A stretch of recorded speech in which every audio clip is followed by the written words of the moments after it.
Alright, this is Unit 5, Reasoning. We are on Day 6, Proving Angle Relationships. In order to do these proofs, we're going to need one more one more postulate.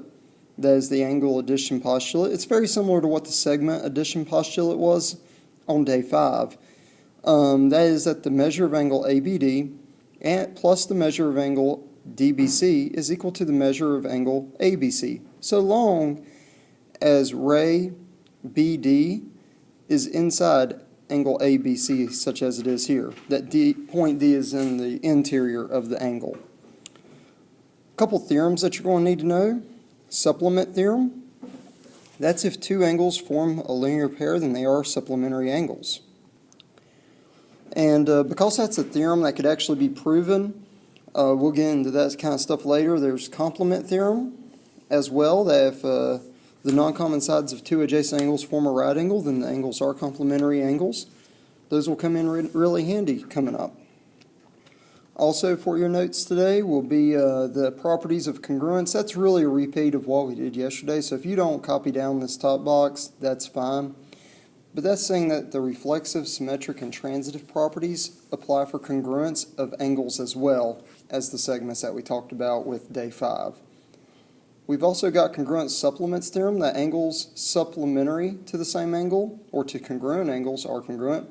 Over here, angle 1 is supplementary to angle 2, angle 3 is supplementary to angle 2, so angle 1 and angle 3 would actually have to be congruent. Again, this is something that can be proven.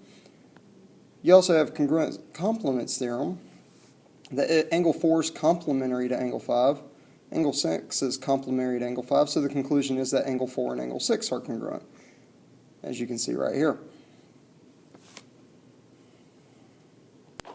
Alright, and so here's actually proving the congruent supplements theorem. So basically, of all those theorems that we just listed, I'm picking one of them to actually prove. So I'm going to go ahead and make my statements and justifications column and write down what my given is. So you can see that I've gone ahead and written down that given information, and now my ultimate goal is to get to the prove. Basically, to get this proven, I'm actually going to show that the measure of angle 1 is equal to the measure of angle 2.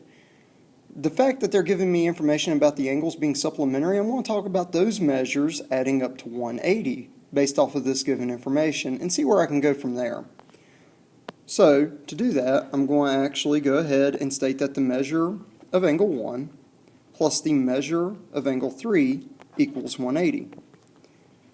I'm getting that from the very first statement, and that's because of the definition of supplementary angles.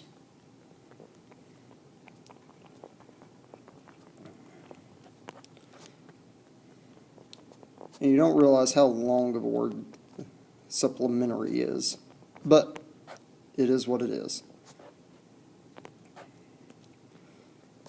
And now, what we've got is, I could actually do this for angles 2 and angle 3 as well, that their measures have to add to 180.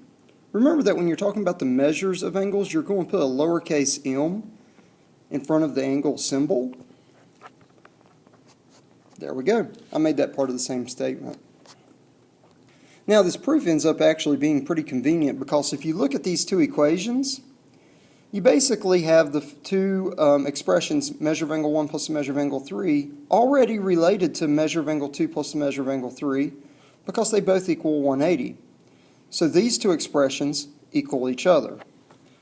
That is using the transitive property, that the measure of angle 1 plus the measure of angle 3 must equal the measure of angle 2 plus the measure of angle 3,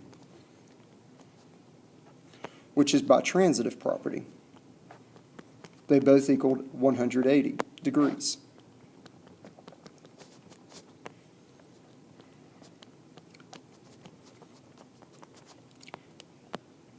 Now, what I'm going to do is I'm actually able to arrive where I'm able to talk about the measures of angles 1 and 2. Here's the measure of angle 1. Here's the measure of angle 2. If I try to solve for them, I would subtract the measure of angle 3 on both sides, and it actually cancels itself. So the measure of angle 1 equals the measure of angle 2. The justification, I just used subtraction property.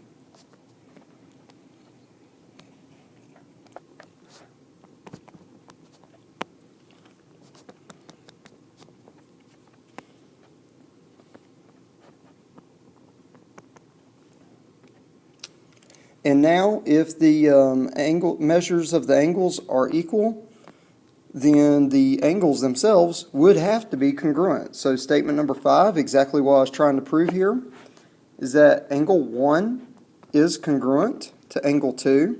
This is because of the definition of congruent angles. And that wraps up my proof.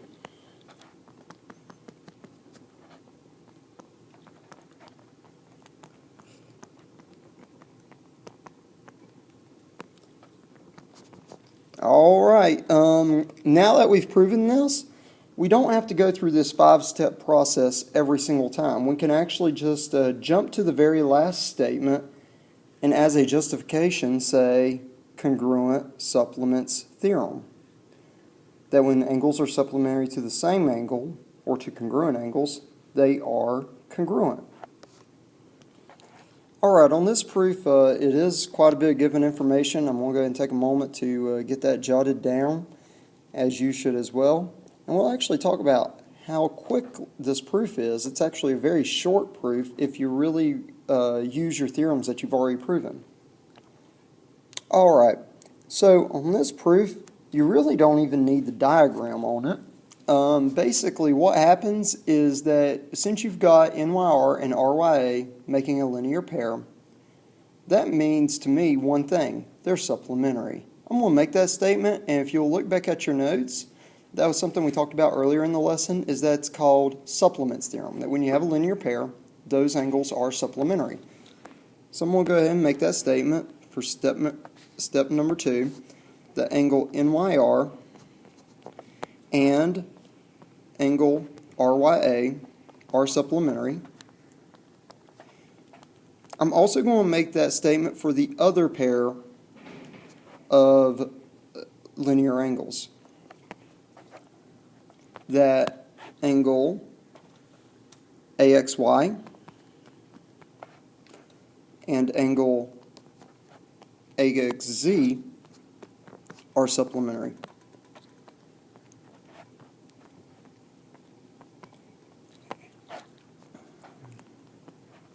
And that is by supplements theorem. We didn't actually prove that one. I can do the proof with you if you'd like. Just let me know whenever I get back. I know that you're really interested in it, on the edge of your seat excitement on where it comes from. So supplements theorem. All right. Now, I'm actually on my last step, believe it or not, and here's why. Some people will go through the process of doing what we just did on the previous screen and reproving that angles supplementary to the same angle are congruent. Well, these angles are not supplementary to the same angle, but they are supplementary to congruent angles. RYA and angle AXZ are congruent. So since they're supplementary to congruent angles, angle NYR and angle AXY have to be congruent by congruent supplements theorem, something we've already proven. We've already done that proof. We don't need to do it again in this proof. We can actually just go ahead and get to the chase here and say statement number 3, angle NYR is congruent to angle AXY. Justification, congruent supplements theorem. And we're done with the proof. Pretty nice if you can remember your theorems. They can actually save you a lot of time and energy on your proofs.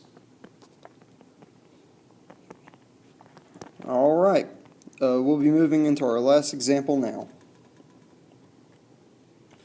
All right, last little bit that we're talking about today. Here's the vertical angles theorem, and that states that if angles are vertical, then they are congruent.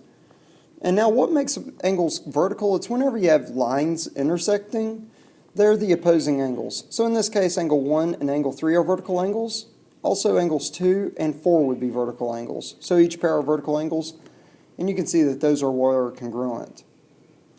Now, since it's a theorem, what kind of theorem would it be if we didn't prove it? So we are now going to prove the vertical angles theorem. All right, and here we go on the vertical angles theorem. We are given that angles 1 and angle 3 are vertical angles. We're to prove that angle 1 is congruent to angle 3. There is also useful to show a diagram here and introduce an angle 2 that I kind of forgot about whenever I was making this problem, but please do not judge. So I'm going to label this angle right here as angle 2, and these are my hypothetical vertical angles here. The reason why I put angle 2 in there is because it's going to make it the easiest to relate angles 1 and 3. All right, let's go ahead and get rolling. You can see I've gone ahead and written in my given for my proof, and where I'm going to go next is relating both angle 1 and angle 3 to this angle 2 I threw in on the diagram. So angle 1 and angle 2 are supplementary, but I have to explain more than that. I can't just say, hey, they're supplementary. I actually have to say why they're supplementary. The reason why angle 1 and 2 are supplementary, they do add to 180 because they are a linear pair. So let's establish that first. That angle 1 and angle 2 are a linear pair.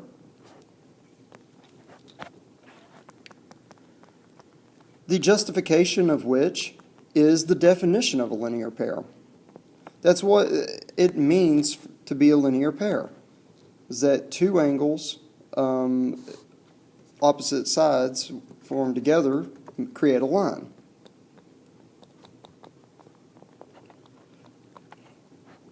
All right, of a linear pair.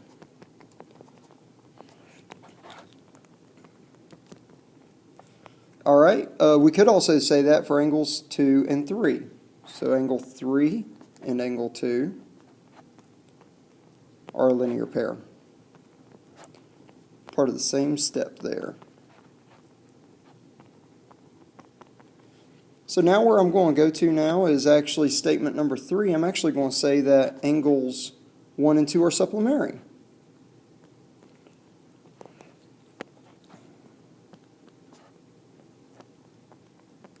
Since they were a linear pair.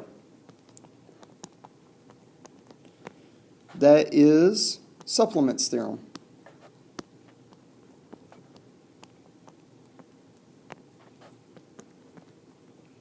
One of those that we learned at the beginning of the lesson.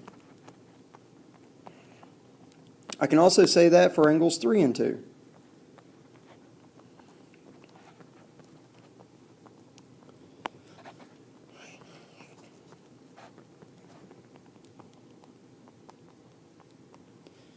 Now, you can either make the rest of this proof really, really quick, or you can make it really, really long. You could actually go through and show the measure of angle 1 plus the measure of angle 2 equals 180, measure of angle 3 plus the measure of angle 2 equals 180.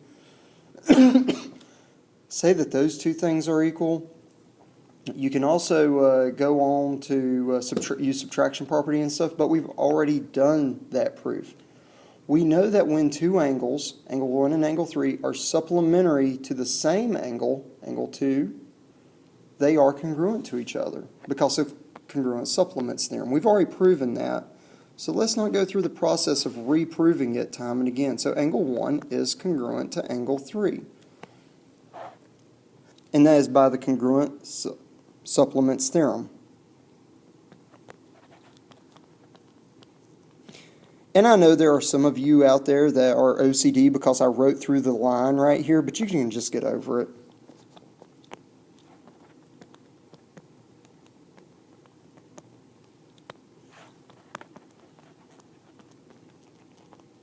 All right. Appreciate it, folks.